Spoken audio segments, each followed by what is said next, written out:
నమస్తే, welcome to Telugu రాజ్యం. నేను సిరి. ఒక పక్క పీపుల్స్ లిబరేషన్ ఆర్మీ వాళ్ళు 32వ వార్షికోత్సవం చేయాలని ఆలోచిస్తున్న సమయంలో ఇంకొక పక్క కేంద్రం మాత్రం 2026 మార్చి నాటికి అడవిలో ఉన్న వాళ్ళందరూ కూడా బయటకు వచ్చేలాగా లేకపోతే వాళ్ళని అంతమందించేలాగా చూస్తున్న తరుణంలో మరి ఎలాంటి పరిస్థితులు చోటు చేసుకోబోతున్నాయి ఏంటనేది మనకు తెలియజేయడానికి ఈరోజు మనతో పాటు ఉన్నారు ప్రముఖ రాజకీయ విశ్లేషకులు భరద్వాజ్ గారు. నమస్కారం సార్. నమస్తే సార్, ఇప్పుడు చూసుకున్నట్టయితే చాలా చూస్తున్నాం సార్.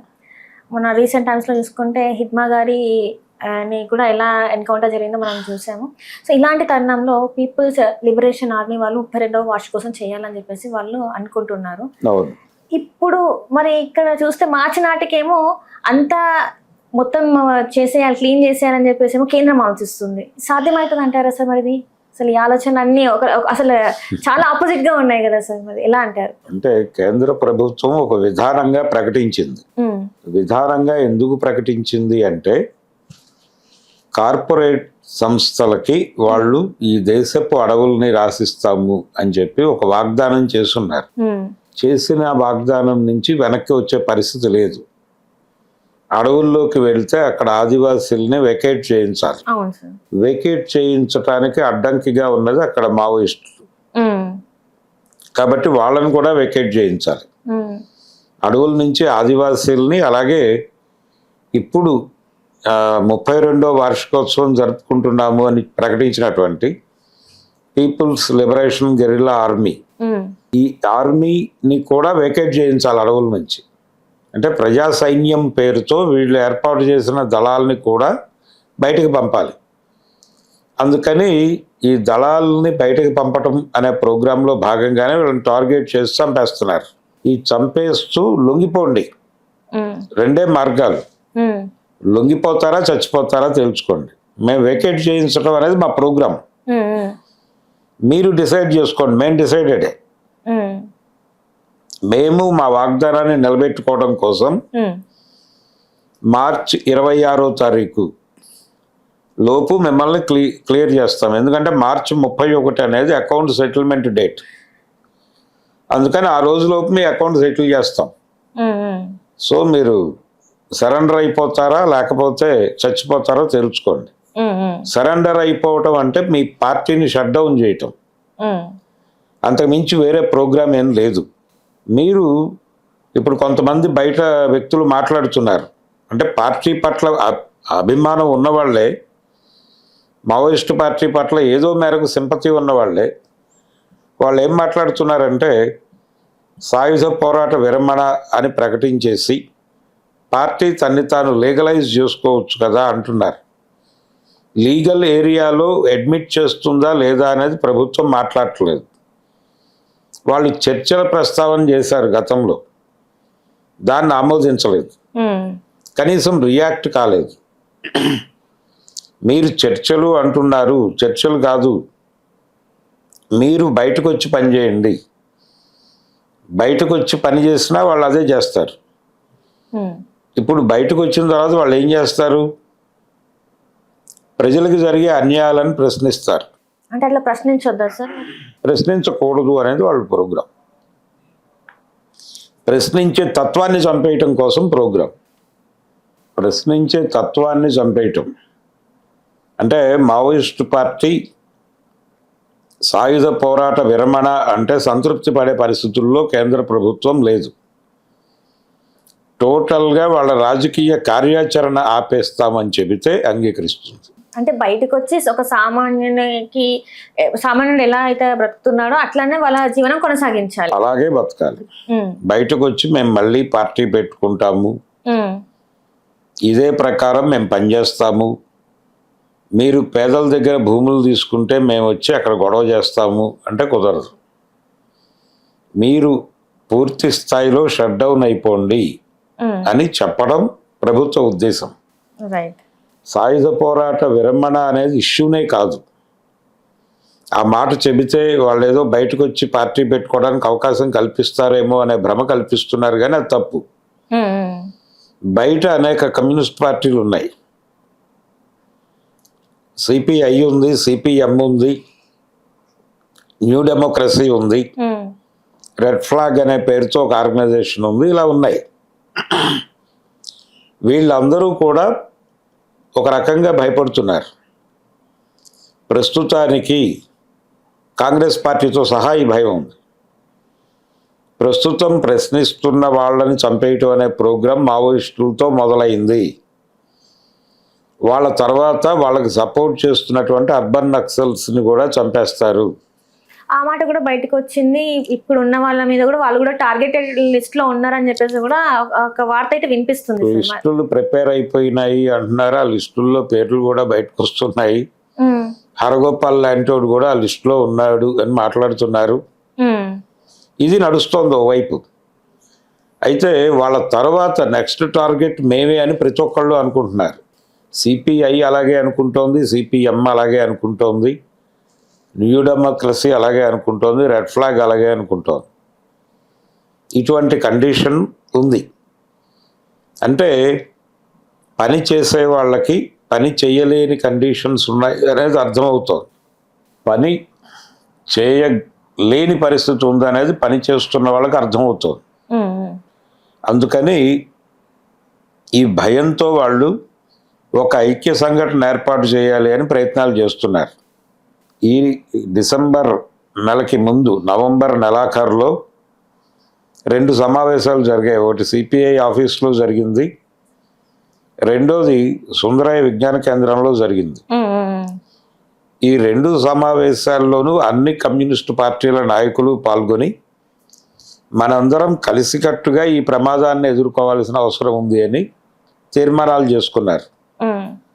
అంబేద్కర్ విగ్రహం దగ్గర కూడా నిరసన తెలియజేశారు, హిడ్మా ఎన్కౌంటర్కి నిరసనగా.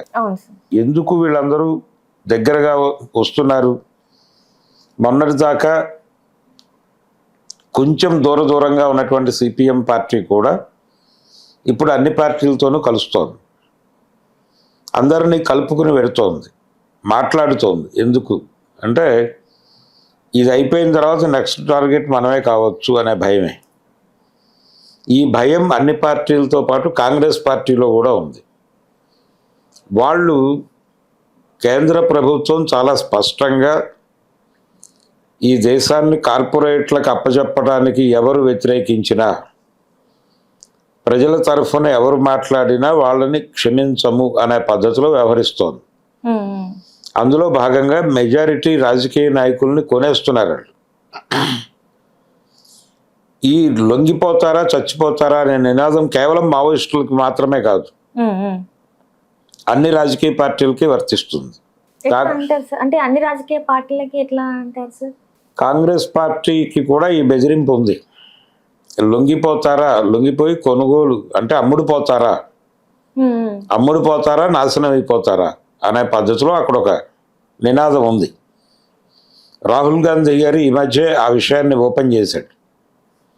మా పార్టీలో ఉన్న వాళ్ళలో కూడా చాలామందిని వాళ్ళు కంట్రోల్లోకి తీసుకున్నారు అని.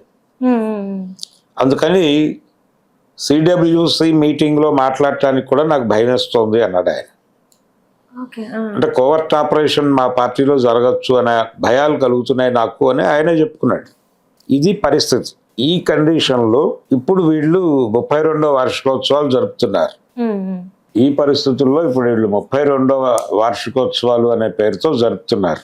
అయితే ఎందుకు జరుపుతున్నారు? ఇంత నిర్బంధ కాలంలో హిడ్మా ఎన్కౌంటర్ కాదు, అది హత్యే. హిడ్మాదే కాదు, ఇంతకు ముందు జరిగినటువంటి నంబాళ్ళ కేశవరావు గారిది హత్యే, సుధాకర్ది హత్యే, అలాగే గణేష్ది కూడా హత్యే. అంటే ప్రభుత్వం ఎన్కౌంటర్ అనే చెప్పింది అంటేనే దాన్ని అనుమానంగా చూడాల్సినటువంటి సందర్భం. అంటే చాలా మంది బూటక ఎన్కౌంటర్ ఇదంతా అని చెప్పేసి చాలా మంది బయటకు వచ్చి మాట్లాడారు సార్. అండ్ ఒకంత చూసుకున్నట్టయితే మాలాంటి యంగ్స్టర్స్ కి సోషల్ మీడియా అంటే చాలా తక్కువ తెలుసు. హిడ్మా అంటే ఎవరు, ఏంటి, అసలు వీళ్ళంటే ఏంటి అనేది చాలా తక్కువ తెలుసు. అలాంటిది ఒకసారి హిడ్మా ఎన్కౌంటర్ అనేది మాలో కూడా ఒక కొత్త ఆలోచనలు వచ్చినాయి. ఒక పాజిటివ్ రెస్పాన్స్ మా సైడ్ నుంచి సోషల్ మీడియాలో చూసుకున్నట్టయితే హిడ్మాకి ఒక పాజిటివ్ రెస్పాన్స్ వచ్చింది సార్. సో దీన్ని ఎలా చూడాలంటారు సార్? మరి అంటే హిడ్మాకి ఎందుకు పాజిటివ్ రెస్పాన్స్ వచ్చింది అంటే, హిడ్మా ఇల్లు చూశారు అందరూ. అవును సార్. హిడ్మా గురించిన వార్తలు దాదాపు ఒక 1 year నుంచి విపరీతంగా సర్క్యులేట్ చేస్తున్నారు. ఇది ఎవరు చేస్తున్నారు? కేంద్ర ప్రభుత్వమే చేస్తోంది వ్యూహాత్మకంగా.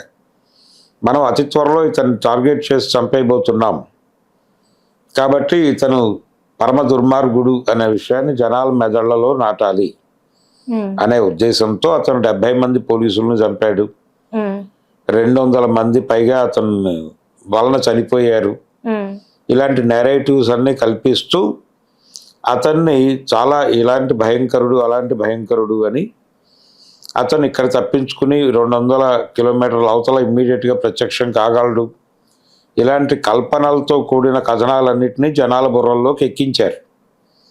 ఈ ఎక్కించడం అనేది ఒక ప్రోగ్రాంలో భాగంగా జరిగింది. ఈ ఇన్ఫర్మేషన్ అంతా జనాలు కన్జ్యూమ్ చేశారు. చేసిన తర్వాత హిడ్మా ఇల్లు చూపించారు. చూపిస్తే ఏమీ లేదు అక్కడ, ఒక గుడిసె. ఆ గుడిసెలో ఒక ముసలి తల్లి, ఆవిడ కట్టుకున్న బట్టలు చిరిగిపోయి ఉంది ఆవిడ. ఇది చూసిన తర్వాత ప్రజలకి ఒక అభిప్రాయం కలిగింది. ప్రభుత్వం ఇంతకాలం మన బుర్రల్లోకి ఎక్కించిన సమాచారంలో నిజాయితీ లేదు, అతనిలో నిజాయితీ ఉంది. అతను తన తల్లికి ఎప్పుడూ ఏ రకమైన సాయము చేయలేదు. అడపాదడప ఆయన భార్య రాజే వచ్చి మాట్లాడి వెళ్ళేది ఏమిటి పరిస్థితి అనేది. అంతకు మించి ఏ రకమైనటువంటి కాంట్రాక్ట్లు లేవు వీళ్ళకి. ఆస్తులు సంపాదించుకోలేదు అతను. 26 ఏళ్ల విప్లవ ప్రయాణంలో ప్రాణాల మీదకు తెచ్చుకున్నాడు, టార్గెట్ అయ్యాడు. తనతో పాటు తన భార్య కూడా చనిపోయింది. ఇది కండిషను. కాబట్టి అతని నిజాయితీ జనాల మనసుల్లోకి డ్రైవ్ అయింది. ఈ విజువల్స్ అన్నీ చూడటము, వాళ్ళ మాటల్లో నుంచి అతని స్వభావం ఏమిటో అర్థం కావటంతో ప్రభుత్వానికి వ్యతిరేకంగా జనాలు నెమ్మదిగా హిడ్మాని ఓన్ చేసుకోవటం అనే కార్యక్రమం మొదలైంది. కానీ ఇప్పటికీ middle class, upper middle class సెక్షన్స్లో వ్యతిరేకత ఉంది. కానీ ఈ దేశంలో విప్లవం ఎవరికి అవసరమో, అంటే విప్లవం ఎవరికి అవసరమో అక్కడి నుంచి వచ్చాడు హిడ్మా. ఈ దేశంలో విప్లవం అగ్రకులాల వాళ్ళకి అక్కర్లేదు, ఆదివాసీలకు అవసరం. అందుకని అక్కడి నుంచి వచ్చినటువంటి భూమిపుత్రుడు అతను హిడ్మా. అలాగే హిడ్మా హత్య సమాజంలో విప్లవం అవసరమైనటువంటి దళిత కులాలకి ఒక ఇన్స్పిరేషన్గా కనిపించింది. మనవాడిని చంపేశారు కాబట్టి మనం కదలాలి అనేటువంటి ఒక ప్రోగ్రామ్ని డిసైడ్ చేసింది. ఇది కనిపిస్తోంది. వాళ్ళందరూ మాట్లాడుతున్నారు ఇప్పుడు. ఇంతకు ముందు మావోయిస్ట్ పార్టీ గురించి పెద్దగా పట్టించుకొని వాళ్ళందరూ కూడా హిడ్మా హత్య తర్వాత పట్టించుకుని మాట్లాడుతున్నారు. ఎందుకు మాట్లాడుతున్నారంటే వాళ్ళల్లో కదలిక వచ్చింది. మనలాగే అట్టడుగు జీవితం గడుపుతున్నటువంటి జీవితాల తరఫున వచ్చినటువంటి ప్రతినిధిని చంపేశారు. దీన్ని మనం పట్టించుకొని దెబ్బలాడాలి ఈ దేశంతో, ఈ ప్రభుత్వంతో అనేటువంటి ఒక మూడ్ క్రియేట్ అయింది. ఈ మూడ్ చాలా స్పష్టంగా సోషల్ మీడియాలో కనిపిస్తోంది. కానీ ఇంకా ఇంత వ్యతిరేకత అయితే ఉంది సార్. ప్రజలకి న్యాయం చేయాలనుకున్న వాళ్ళు అడవుల్లో వెళ్ళి ఉంటే ప్రజలకు న్యాయం ఎలా తెలుస్తుంది, గన్ పట్టుకుంటే న్యాయం ఎట్లా జరుగుతుంది, ఇంతమందిని చనిపోతే న్యాయం ఎట్లా జరుగుతుంది అని చెప్పి ఈ రోజుకి ఇప్పటికి హిడ్మా ఎన్కౌంటర్ తర్వాత కూడా ఇంకా క్వశ్చన్స్ రేజ్ అవుతూనే ఉన్నాయి. ప్రజల మధ్యలో ఉండి ప్రశ్నించాలి కానీ అడవిలోకి వెళ్ళి కూర్చుంటే ఎట్లా అని చెప్పేసి చాలా మంది మాట్లాడుతున్నారు సార్. మరి వాళ్ళకి మీ సమాధానం ఏంటి సార్? అంటే ప్రజల మధ్య ఉండి ప్రశ్నించటం, ఇక్కడ ఉండి ప్రశ్నించడం కుదరని పరిస్థితిగా మారిన తర్వాత అడవులకు వెళ్ళారు వీళ్ళు. 80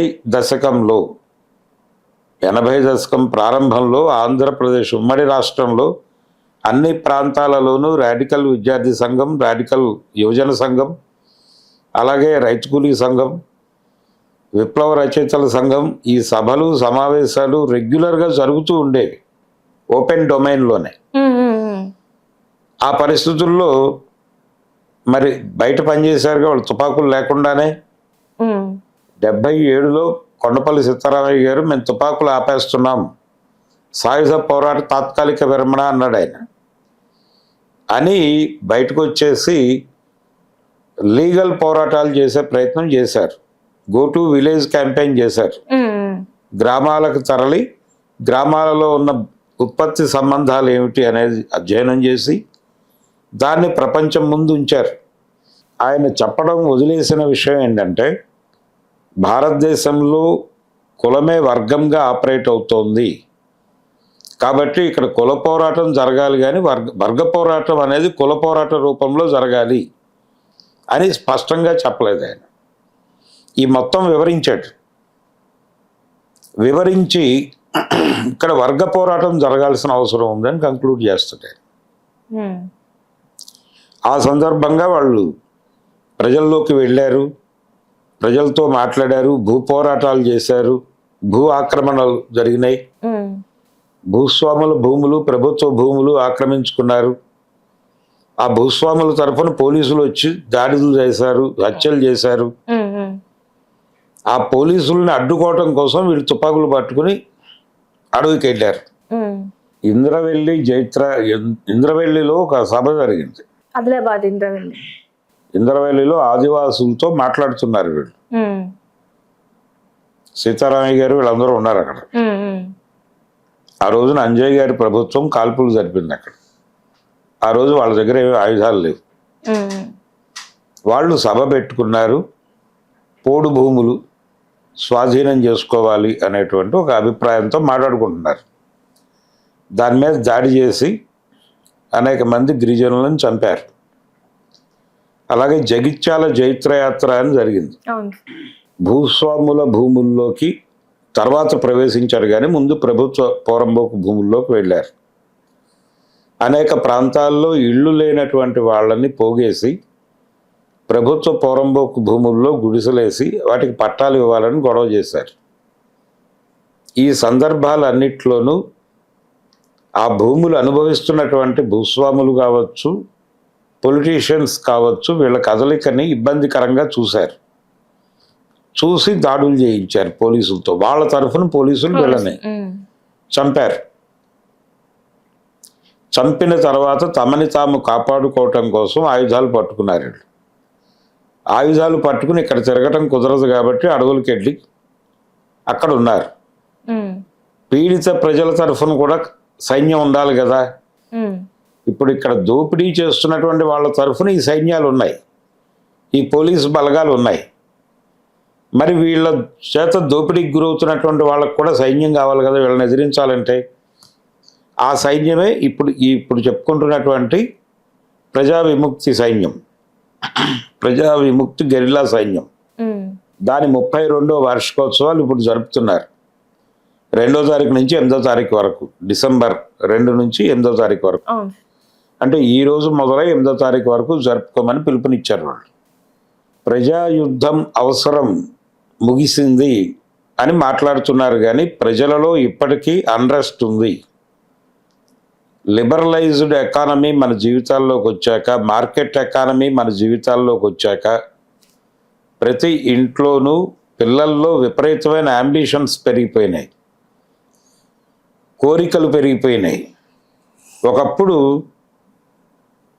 ఇంటర్మీడియట్లో సైకిల్ కొనుక్కుని ఉద్యోగంలో రిటైర్ అయ్యేటప్పుడు కూడా అదే సైకిల్తో ఆఫీస్ నుంచి ఇంటికి వచ్చే పరిస్థితి, వాళ్ళేం పెద్ద ఫీల్ అయ్యేవాళ్ళు కాదు. ఇప్పుడు డిగ్రీ అయిపోయిన మరుక్షణం కారు కొనిపెట్టమని అడుగుతున్నారు పిల్లలు. అది నీడ్గా మారింది. ఈ ప్రెజర్ ఉంది జనాల్లో. వాళ్ళు నేల మీద ఉండి ఆలోచించట్లేదు. జనాలను గాల్లో పెడుతున్నారు. ఈ గాల్లోకి వెళ్ళిపోయిన తర్వాత వాళ్ళు హర్ట్ అవుతున్నారు, గాయపడుతున్నారు. బ్యాంకుల నుంచి లోన్లు తీసుకుని కట్టలేకపోతే పరువు పోతోంది అనుకుంటున్నారు. విపరీతమైన సంక్షోభంలోకి వెడుతున్నారు. సైకలాజికల్ డిజార్డర్గా మారుతున్నారు, పిచ్చివాళ్ళుగా మారుతున్నారు, ట్రీట్మెంట్కి వెళ్తున్నారు. మా రోజుల్లో సైకియాట్రిక్ డాక్టర్లకి పెద్ద గిరాకీ ఉండేది కాదు. ఇప్పుడు ఈ జనరేషన్లో సైకిక్ ప్రాబ్లం అనేది చాలా విపరీతం అయిపోయింది. యాంగర్ మేనేజ్మెంట్ అనేది పోయింది. హత్యలు పెరుగుతున్నాయి, ఇళ్లల్లోనే చంపేసుకుంటున్నారు. అలాగే ఆత్మహత్యలు పెరుగుతున్నాయి. అంటే ఒక కంపార్ట్మెంట్లుగా చీలిపోయింది. అంటే ఒక కుటుంబం డ్రాయింగ్ రూమ్ కల్చర్ పోయింది. ఇది వరకు డ్రాయింగ్ రూమ్లో అందరూ కూర్చుని భోజనం చేస్తూ టీవీ చూసేవాళ్ళు, ఒక కామన్ కంటెంట్ కన్జ్యూమ్ చేసేవాళ్ళు. ఇప్పుడు ఎవరి జేబులో ఫోను, వాళ్ళకు గది 6 BHKలు 8 BHKలు తయారైపోయినాయి. ఎవరి ఫోన్తో వాళ్ళు వాళ్ళ బెడ్రూమ్కి వెళ్ళిపోతారు, తలుపేసుకుని వాళ్ళ బతుకులు బతుకుతూ ఉంటారు. అక్కడ వాళ్ళు ఏం చూడాలో అది చూస్తూ ఉంటారు. ఈ కండిషన్ వచ్చిన తర్వాత అక్కడ ఏదైనా ప్రాబ్లం వస్తే వీళ్ళతో షేర్ చేసుకోవాలని అనుకోవడం లేదండి. తమంతట తాము పరిష్కరించుకోగలిగితే ఓకే, లేకపోతే వీళ్ళెవరికి చెప్పకుండా చచ్చిపోతున్నారు. ఆ ఇల్లు, ఆ రూమ్ తుడవడం కోసం డోర్ ఓపెన్ చేసిన వాళ్ళకి అందులో శవం కనిపిస్తుంది. అంతే. అంటే వీళ్ళు కూడా వెళ్ళి అసలు ఏం జరుగుతుంది, ఇంతవరకు ఎందుకు రావట్లేదు బయటికని కూడా వాళ్ళు చూడట్లేదు, పట్టించుకోవాల్సిన అవసరం లేదంటారా అసలు? అంటే ఇదంతా కూడా ఒక విచిత్రమైన వాతావరణంలో మనం బతుకుతున్నాం. ఇలా మనుషుల్ని చీల్చేసి కంపార్ట్మెంటల్గా మార్చేసింది మార్కెట్ ఎకానమీ, కన్జ్యూమరిజం. ఈ కండిషన్లో ప్రపంచం బతుకుతోంది. ఈ సమస్యల్ని మావోయిస్టు పార్టీ ఎప్పుడూ పట్టించుకుని మాట్లాడలేదు. వీటిని గురించి కూడా మాట్లాడాల్సినటువంటి అవసరం ఉంది. ఈ జనాలకు ఒక మార్గం చూపించాల్సిన అవసరం ఉంది వాళ్ళకి. అంటే అప్పుడున్న టైంలో చూసుకుంటే అంటే చాలా భూముల కోసం పోరాడారు, ఇప్పుడు చూస్తే ఇలాంటి సమస్యల కోసం పోరాడాలంటారా సార్? మరి డెఫినెట్గా జనాలు సమస్యలతో ఉన్నారు.